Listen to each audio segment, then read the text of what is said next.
I think the entire system of lawfare leveled against Donald Trump, from Fulton County to DA Alvin Bragg to Letitia James, has just been an assault on Donald Trump's character, his candidacy, his politics from the very beginning. Thank you so much, Luke, for joining us. President Trump was just convicted and sentenced for the first time in American history. An American president was sentenced as a convicted felon. What do you make of this moment? At the time of this recording, I don't have the full audio of what President Trump said, but some of the reporters who came out immediately after the sentencing said that Trump said some very key things. Number one, the American people watched this trial, and yet they overwhelmingly voted Donald Trump back into office. That is crucial. We talk about a jury of your peers. This is a jury of the nation, and they decided that President Trump was the one to continue leading our nation. He also pointed out the fact that Michael Cohen, someone who had been disbarred, a proven liar, a self-admitted liar, was allowed to go into that courtroom and speak against Donald Trump as if he were Honest Abe or George Washington, as Donald Trump put it. And the other element is this: a senior Department of Justice official under the Biden administration left a post at the DOJ to go and join DA Alvin Bragg in order to prosecute Donald Trump. That just shows how politicized this whole trial is. So Donald Trump summed it up perfectly in his closing sentence there after his sentence was handed down, and he won't serve any of it, but I think this was just a spectacle, one last little bit of salt in the wound in order for the Democrats to have a final jab at Donald Trump. In your view, this was a political prosecution? I think the entire system of lawfare leveled against Donald Trump, from Fulton County to DA Alvin Bragg to Letitia James, has just been an assault on Donald Trump's character, his candidacy, his politics from the very beginning. You saw a coordinated effort from Democrats who then took and fundraised off the opportunity to go after Donald Trump. Let's go down to Georgia real quick, where Fani Willis, launching her campaign website on the eve of prosecuting Donald Trump and all of these other individuals associated with the electors case, you saw her previously going and prosecuting folks who were on the other side of the aisle, and then she went and fundraised for their political opponents. With Letitia James, she was fundraising off of the fact that she went after Donald Trump. She knew she wasn't going to be able to pull out a win in her primary election unless she had something to show for her time where she was going to be in office. And so that was another element there. And all the way to DA Alvin Bragg, you saw a pattern of political prosecutions where I believe he went after Donald Trump to show we are going after Republicans. And then he goes after folks like Daniel Penny on the New York subway to say, we're also going after normal everyday Americans. We are not going to allow for conservatives and Republicans to actually stand up for what they believe.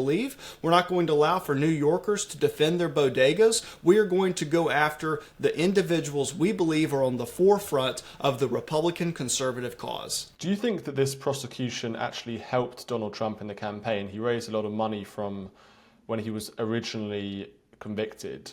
Do you think this sort of backfired on the Democrats? I think that this lawfare totally backfired on the Democrats. Not only was President Trump able to prove his case in the court of public opinion and raise money off of it, but also it gave him an enormous amount of free airtime. Just think back to 2015 and 2016 when he was running his first campaign.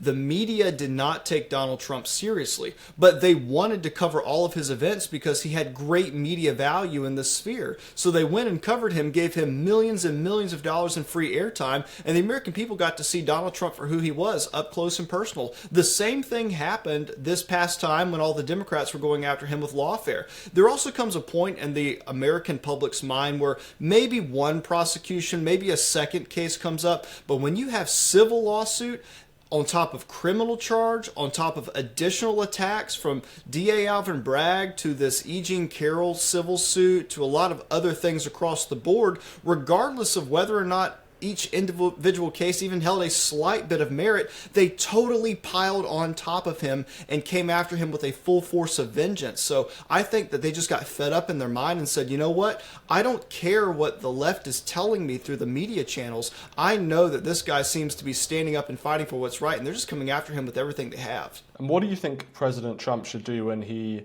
enters office on the January the 20th? Should he go after Alvin Bragg and others for this political prosecutions? I think that sunshine is the best disinfectant, whether it be in the DA's office in New York or the Department of Justice in Washington, D.C. We need to start presenting the American people with exactly what happened behind the scenes, either up in New York or down in Georgia or in Washington, D.C. The greatest example of this is when we found out that FBI agents Peter Strzok and Lisa Page were conspiring behind the scenes, texting back and forth between one another saying Donald Trump is going to get elected, and then Peter Strzok saying, don't worry, we will stop it. That's the mentality, I believe, behind a lot of these weaponized prosecutions. So whether or not Donald Trump even has to go after DA Alvin Bragg or not, I think that it needs to just be exposed what the thought process behind all these prosecutions were. He doesn't need to go after individual people. He just needs to show the American public what happened behind the scenes, and then that public opinion will turn against this weaponized system of lawfare, and I think that they will make their voices known with their votes. The left say that Donald Trump is a convicted felon, and that should disqualify him really from public office. What do you say to those celebrating today, people like Alvin Bragg? They finally got Donald Trump. That was their point all along during a campaign. They wanted to be able to associate that label with him during the campaign, and we saw that it just simply did not work, not even just on the national college level, but also on the popular vote, the electoral college rather. So the American people saw what they were trying to do, and they totally rejected the premise of what the Democrats were arguing. The other thing here too is that any individual that looks at the different counties or jurisdictions or whatever it might be for the district attorneys and people who are going after Donald Trump will clearly see, whether they're Republican or Democrat, that the areas that these prosecutions came in were in largely Democrat districts, 80%, 90% districts sometimes. This would not have been brought anywhere else. It would not have been brought in any normal jurisdiction. It had to be in a hyper-partisan, left-wing weaponized system in order for it to gain any traction whatsoever. And in these areas, as you mentioned, the Daniel Penny case, there is actually high crime, there's a lot of crime going on. So do you think it's ironic that they were going after Donald Trump in this very heavy-handed way,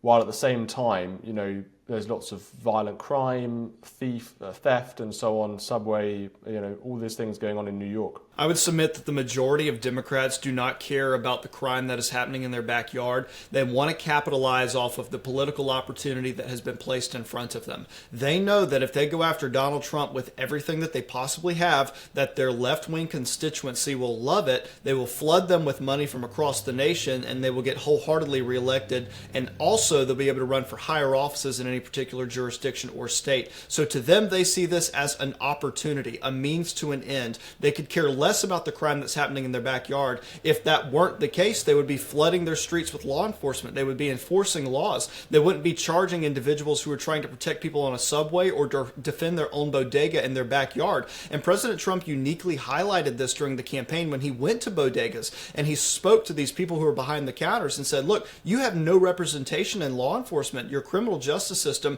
is totally bent on lawfare. We're spending millions of dollars going after political opponents while the main folks on the streets that these people are supposed to be protecting are getting killed, they're getting robbed, they're getting murdered, all of these horrible things. So it's totally and completely backfired. I don't believe that these people from their perches in the Democrat areas could care at all about what's happening in their own backyard. And finally, what about the so-called deep state? How should Trump deal with people in the DOJ and so on who may be were undermining him in his first term? I think there are three major political parties in the United States, the RNC, the DNC, and the FBI. We need to make sure that the FBI gets back to its foundational mission, along with the Department of Justice, which it's a part of, to actually start going after criminals instead of going after politicians for a political reason. We must make sure that when Donald Trump comes back into office, we give the American people back these institutions of criminal prosecution that allow for them to go after criminals, people who are pouring across our southern border,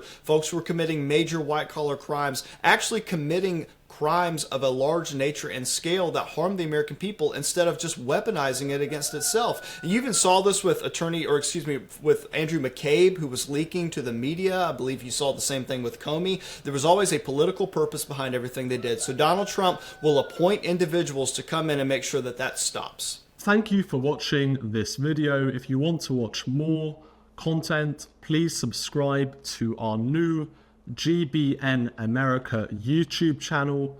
Thank you so much for watching GB News, the People's Channel, Britain's news channel.